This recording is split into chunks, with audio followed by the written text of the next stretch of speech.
મહેસાણા મહાનગરપાલિકા ward number 2 માં ભાજપ કાર્યાલયનું ભવ્ય ઉદ્ઘાટન। મહેસાણા શહેરમાં ચૂંટણીના રંગે રંગાયેલું વાતાવરણ વચ્ચે આજે એક મહત્વપૂર્ણ રાજકીય ઘટનાએ સૌનું ધ્યાન આકર્ષ્યું છે। મહેસાણા મહાનગરપાલિકા વોર્ડ નંબર 2 ખાતે ભાજપના મધ્યસ્થ ચૂંટણી કાર્યાલયનું ભવ્ય ઉદ્ઘાટન કાર્યક્રમ આયોજિત કરવામાં આવ્યો। આ પ્રસંગે મુખ્ય મહેમાન તરીકે ગિરીશ રાજગુર ઉપસ્થિત રહ્યા। તેમના હસ્તે દીપ પ્રાગટ્ય કરી રિબિન કાપી કાર્યાલયનું વિધિવત ઉદ્ઘાટન કરવામાં આવ્યું। કાર્યક્રમની શરૂઆતમાં ગરમાગરમ સ્વાગત સાથે કરવામાં આવી, જેમાં ઉપસ્થિત મહેમાનો અને આગેવાનોનું ફુલાર પહેરાવી તાળીઓના ગડગડાટ વચ્ચે હાર્દિક સ્વાગત કરવામાં આવ્યું। સમગ્ર માહોલ ઉત્સાહ અને ઉમંગથી ભરેલો જોવા મળ્યો। આ પ્રસંગે વોર્ડ નંબર 2ના ભાજપના ઉમેદવારો સહિત મોટી સંખ્યામાં કાર્યકરો અને સ્થાનિક નાગરિકો ઉપસ્થિત રહ્યા હતા। કાર્યાલયના ઉદ્ઘાટન સાથે જ ચૂંટણી પ્રચારને વધુ વેગ મળ્યો છે અને કાર્યકરોમાં નવી ઉર્જાનો સંચાર થયો છે। સ્થાનિક આગેવાનોના જણાવ્યા મુજબ આ કાર્યાલય આગામી દિવસોમાં પ્રચારનું કેન્દ્ર બનશે અને મતદારો સુધી પાર્ટીની નીતિ અને વિકાસના સંદેશને પહોંચાડવામાં મહત્વપૂર્ણ ભૂમિકા ભજવશે। હાલ મહેસાણામાં રાજકીય ગરમાવો તેજ બનતો જોવા મળી રહ્યો છે અને દરેક પક્ષ પોતાનું સંપૂર્ણ જોર લગાવી રહ્યું છે। શું નામ આપનું? પટેલ શૈલેષભાઈ, ગામ રામોસણા। વોર્ડ નંબર 2ના ભારતીય જનતા પાર્ટીના ચારેય ઉમેદવારો જાણીતા છે, લોકપ્રિય છે અને જનતાનો એટલે કે આ વોર્ડ નંબર 2ના રહીશોનો એમના ઉપર સંપૂર્ણ વિશ્વાસ છે અને આ વોર્ડના જે પ્રશ્નો હશે એને વાચા આપશે એવું અમને પૂરેપૂરું લાગે છે। ગ્રામ પંચાયતમાં ભારતીય જનતા પાર્ટીના જે સદસ્યો હતા એમનાથી કામ થયેલા જ છે। હવે મહાનગરપાલિકા આવી છે તો વધુ સારા કામ થશે એવી અમને અપેક્ષા છે, એવી અમારી ચારે ઉમેદવારો પાસે માગણી પણ છે। શું નામ આપનું? પટેલ, મારું નામ પટેલ હિતેશ કુમાર સોમાભાઈ, ગામ રામોસણા। હું વોર્ડ નંબર 2નો ભારતીય જનતા પાર્ટીનો ઉમેદવાર છું।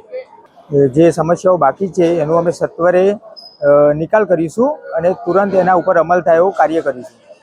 અમે વોર્ડ નંબર 2માં ચૂંટણી આવીશું ને તો સૌ પ્રથમ અમે એરિયા વાઇઝ વોર્ડ ઓફિસો કરીશું, જેથી કરીને પબ્લિકની સમસ્યાઓ દૂર કરી શકાય।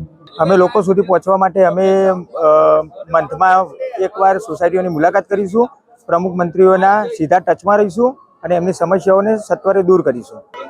આ બાબતે અમે અમારાથી બનતા જરૂર ટ્રાય કરીશું અને સરકારમાં રજૂઆત પણ કરીશું। એ બાબતે એરિયા વાઇઝ વોર્ડ ઓફિસ બનાવીશું, એના અંદર પબ્લિકના પ્રશ્નો લઈશું અને ત્યાં ઝડપથી સોલ્યુશન થાય એવા પ્રયત્નો કરીશું। અમે પબ્લિક જોડે વિકાસની દ્રષ્ટિએ જ માગણી કરીશું અને પબ્લિકને જરૂરિયાત હોય એવા વિકાસના કાર્યો કરીશું। શું નામ આપનું? મારું નામ દેસાઈ હિતેશ નાગજીભાઈ। હું વોર્ડ નંબર 2ના ઉમેદવાર ભારતીય જનતા પાર્ટીના।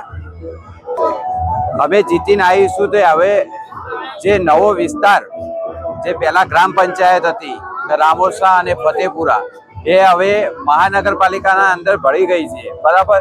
અને ઘણા બધા વિકાસના કાર્યો પંચાયતની અંદર થયા છે, પણ મહાનગરપાલિકામાં આવ્યા પછી પ્રાથમિક સુવિધાઓ કે પીએચસી સેન્ટર, આરોગ્ય ક્ષેત્રે કે શૈક્ષણિક ક્ષેત્રે સારી સ્કૂલ લાવીશું ગવર્મેન્ટની અંદર, અને જે પ્રાથમિક સુવિધાઓ ગટર, પાણી એ જે રામોસણા પંચાયત, ફતેપુરા પંચાયત હતી એ હવે મહાનગરપાલિકામાં આવ્યા પછી એનો પણ અમે જોડે રહીને વિકાસ કરીશું। એ ગટરની સમસ્યાએ અમે જોડે રહીને ચૂંટાઈને આવ્યા પછી સૌથી પહેલો ગટરનો પ્રશ્ન સોલ્વ કરીશું અને આજે કાલે અમારા મુખ્યમંત્રી શ્રી ભૂપેન્દ્રભાઈ પટેલ સાહેબે જાહેરાત કરી એનું ખાતમુહૂર્ત પણ વિસનગર ખાતે આવ્યા ત્યારે કરી દીધું હતું કમળપત 2નું, અને જે કમળપત 2 છેક રાજધાનીથી લઈને ગુંજા હાઈવે સુધી અડી જશે। અત્યારે જે શિક્ષણ બાબતેની જે સમસ્યાઓ છે એ બાબતે શું કહેશો તમારા વોર્ડમાં? અમારા વોર્ડની શિક્ષણ બાબતે અમે જોડે રહી વોર્ડ નંબર 2ની અંદર સારામાં સારી ગવર્મેન્ટ સ્કૂલ લાવવામાં અમારાથી જેટલો થશે એટલો પ્રયત્ન કરીશું। હિતેશભાઈ, તમે જો જીતીને આવશો તો અત્યારે જે પબ્લિકને તમને મળવું છે તો કઈ રીતે મળશો? જો પબ્લિકને મળવું હશે તો અમે પબ્લિકના વચ્ચે રહીશું અને અમે સોસાયટીએ લોકો સોસાયટીના પ્રમુખો અને મંત્રીના જોડે જઈને સોસાયટીના પ્રશ્નોની એક ડાયરી બનાવીશું। એ ડાયરીની અંદર લખીને અમે મહાનગરપાલિકાની અંદર જઈને એ પ્રશ્નોની રજૂઆત કરીશું। એની અંદર હવે મહાનગરપાલિકા જોડ્યા પછી વિસ્તાર વધ્યો છે તો સારી કોઈ ગવર્મેન્ટ જગ્યા પડી હશે તો સિનિયર સિટીઝન પાર્ક પણ બનાવીશું।